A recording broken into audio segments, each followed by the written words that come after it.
Cảm ơn bạn đã sử dụng giọng đọc nhân tạo của Viettel. Cho đến hiện tại, khán giả của Chiếc lá bay vẫn hoang mang không biết nhân vật trong đáng thương hay là đáng ghét. Sau 7 tập đầu tiên, bộ phim Thái Lan, Chiếc lá bay đã làm mưa làm gió khắp nơi. Giọng đọc thuộc bản quyền Trung tâm Không gian mạng Viettel. Cho đến thời điểm hiện tại, Nira Hechano vẫn chưa thành đôi với Jack. Có hai lý do dẫn đến chuyện này. Thứ nhất, Nira là người chuyển giới, cô đang che giấu thân phận chuyện là con của ông Chom, cháu ruột trong Bạn đang nghe tiếng nói nhân tạo từ Trung tâm Không gian mạng Viettel.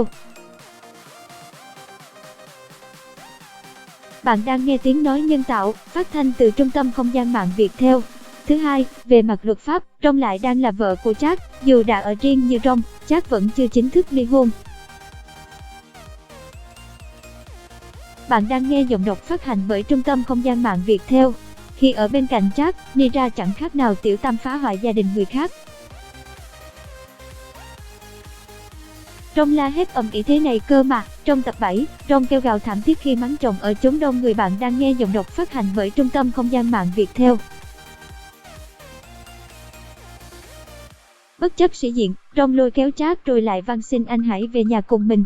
Hành động này của Rong đã bị cánh phóng viên ghi lại, thế là chuyện tình tay ba đầy rắc rối khi đã xuất hiện khắp các mặt báo. Nira đương nhiên trở thành đối tượng bị chỉ trích giật chồng. Bạn đang nghe tiếng nói nhân tạo của Trung tâm Không gian mạng Viettel.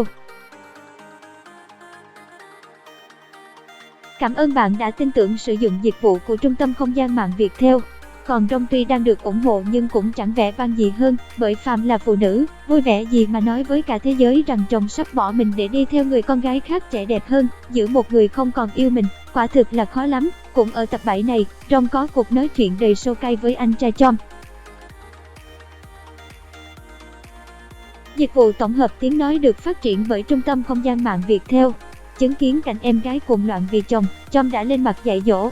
Anh nói cho em biết, em phải thôi cái kiểu ăn nói như gái đứng đường ấy đi thì mới giữ được chồng.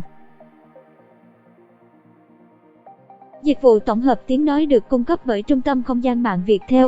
Nira nó là đứa có năng lực, nó lại xinh đẹp, trẻ hơn em cứ gào như thế thì có ngày em mất chồng thật đấy. Tiếng nói từ Trung tâm Không gian mạng Viettel. Chồng bỏ rơi, giờ đến cả anh trai cũng mắng mình, Rong lại càng thêm tức tối. Cô nói rằng muốn làm mọi cách để giữ Jack bởi vì lý do lớn nhất, cô yêu anh. Dù Rong có động đảnh, khó chịu thế nào chăng nữa thì chuyện yêu Jack là không thể phủ nhận. Giọng đọc cung cấp bởi Trung tâm Không gian mạng Viettel. Bạn đang nghe tiếng nói nhân tạo của Trung tâm Không gian mạng Viettel. Thêm đó, Rong khiến người xem gật gù đồng ý khi bảo là đàn ông ra ngoài lăng nhăng mèo mỡ có gì đáng để tự hào. Tiếng nói từ Trung tâm Không gian mạng Viettel.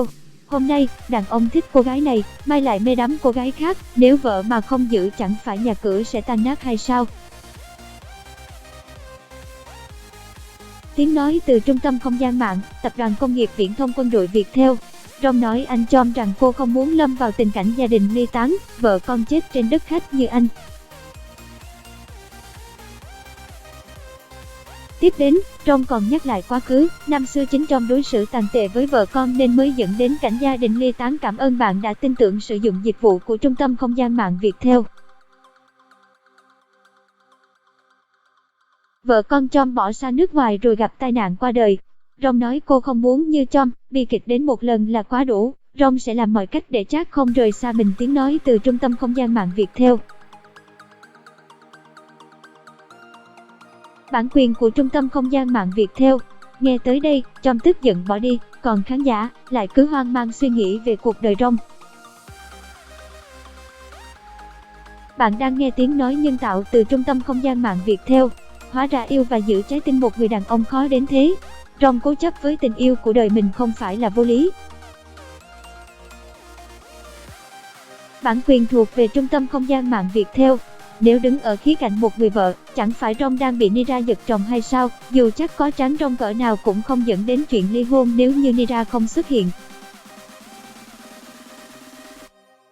Vậy thì Rong đáng trách hay là đáng thương? Cảm ơn bạn đã tin tưởng sử dụng dịch vụ tổng hợp tiếng nói của Trung tâm Không gian mạng